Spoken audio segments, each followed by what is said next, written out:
what it's like to chase a world shoot slot. So one of my main goals in all of my shooting since day one, well, I guess not day one since I didn't know what it was, but after about 6 months in the sport, I realized there was a world shoot team. So a world shoot team to me is basically the Olympics of, practical shooting, USPSA, IPSC. For me, it is something that I have set as a massive goal for myself to make that team. Not just go to the world shoot, but make the team.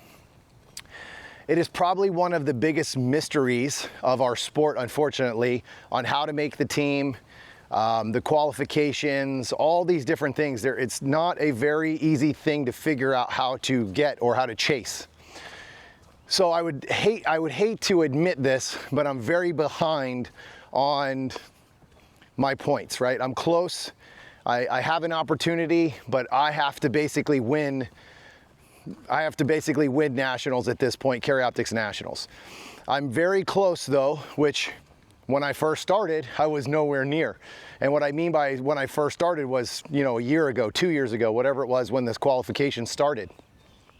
So my progression has gotten better and better and better as a shooter. I have gotten better and better as a shooter. So the fact that I can taste or even touch my hand onto that slot means I'm gaining distance on where I want to be. So as a shooter, I'm improving. I'm getting where I need to be to hit that goal. And I might not make that goal. I'm getting older.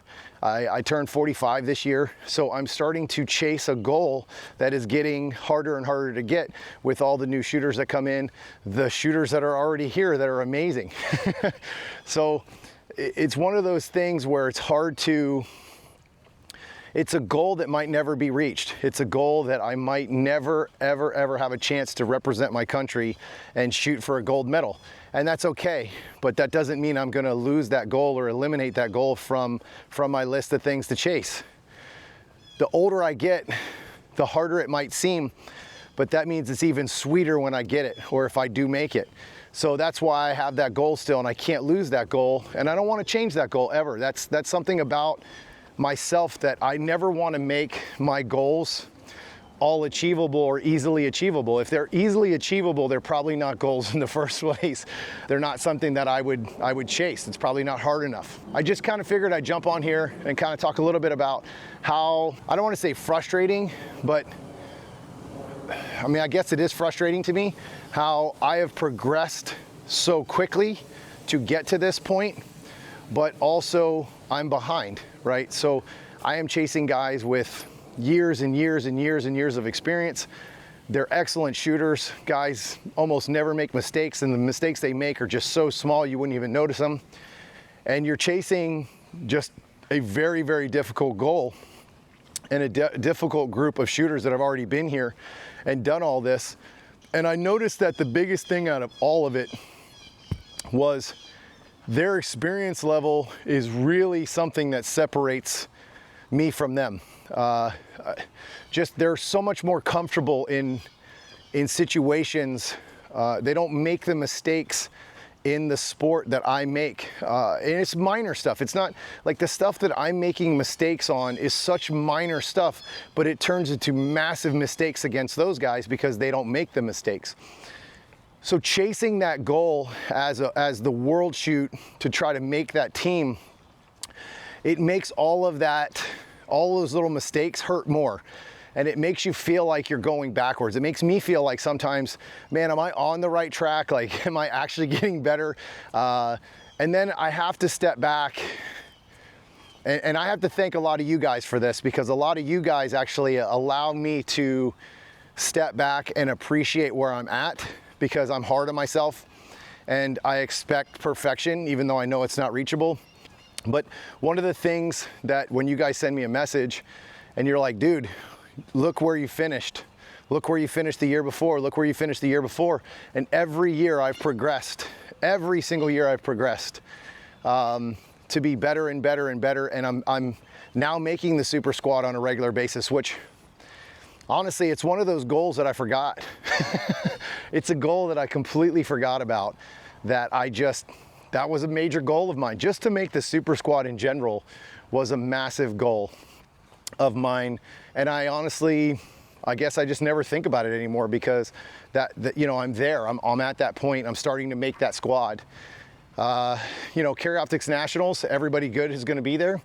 So let's see how that goes. That match is super important to me, not just for the results of that match, because I need them, but also because that thing has been a massive nemesis of mine, because I just haven't been able to put it together at Carry Optics Nationals. It has just kicked my ass for, I don't know, 3 years now, 2 or 3 years. So at this point, top 20 is not good enough. I can't do that anymore. Last year was a rough year. I had lots of stuff going on last year with the Carry Optics Nationals, between my gun and you know, all the good stuff. So I go in with a new mindset this year. I'm trying to still chase that spot, but I cannot go into Carry Optics Nationals trying to win. I have to go in, shoot my game, do what I need to do, and that will give me my opportunity. If I go in and try to win the match, I'm not gonna win. There's no way. I'll make all kinds of mistakes trying to push too hard for things that I don't need to push for. So this year, the other thing that I've changed is I've taken some time away from the coaching and put some more time into myself. So in other words, instead of slamming myself every single weekend with classes, I've kind of spread them out a little bit so that I have time for myself to train for these bigger matches. And that's made a massive difference for IPSC Nationals. That was a massive difference in my training, because I was able to focus on me and get my own training in, and not be at a class the weekend before and have my body beat up. The other thing about the World Shoot and going for this, it's changed my health. I've changed the way I eat. I've changed the way I work out. Everything's changed. I've spent a lot of time on just getting better for myself, right? Just physically better, mentally better. Everything's going in the right direction. And 2024 has been a hell of a year already, and we just started. So now it's time to take that training to the next level and go try to get that World Shoot slot. It's not gonna be easy, but I don't know if I would want it to be easy. I think that's what I love about this sport, and I love about these goals that I make, is they're such a challenge. So when you get that challenge and you hit it, it makes it well worth all the work you put in. And it just proves to you, or to me, that I'm on the right path. And again, thanks to you guys, because if it wasn't for you guys with the messages telling me, man, look at your success, look where you're at, look at all the hard work is paying off, you know, don't be hard on yourself, I'd probably still be hard on myself. So, all right guys, if you have any questions, hit me up in those comments, and I'll see you on the range.